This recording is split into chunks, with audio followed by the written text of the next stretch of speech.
Guilt are అపరాధ భావం అనేది మనం సహజంగా ఎప్పుడన్నా తప్పు చేసినప్పుడు వచ్చే ఫీలింగ్ ఆర్ ఎమోషన్.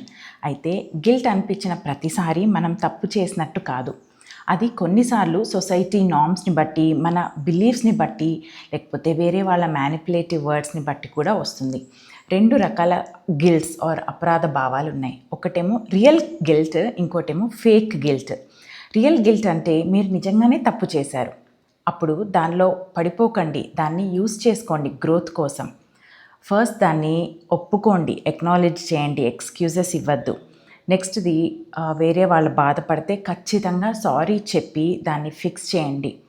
థర్డ్ది ఆ ప్యాటర్న్ని రిపీట్ చేయొద్దు. ఫేక్ గిల్ట్ని ఎలా హ్యాండిల్ చేయాలంటే దాన్ని ఛాలెంజ్ చేయండి, ఇది నిజంగా నేను చేసిన తప్పేనా.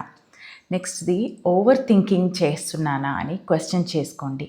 ఇలా ప్రతి ఆలోచనకి మన ఎనర్జీని వేస్ట్ చేయాల్సిన అవసరం లేదు.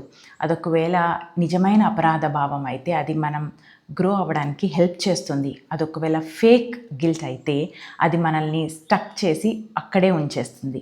నా పేరు జోష్న, నేను ఒక మెంటల్ హెల్త్ కౌన్సిలర్ని. వీడియోస్ నచ్చితే లైక్ చేసి సబ్స్క్రైబ్ చేసుకొని ఫ్రెండ్స్తో షేర్ చేయండి. Take care.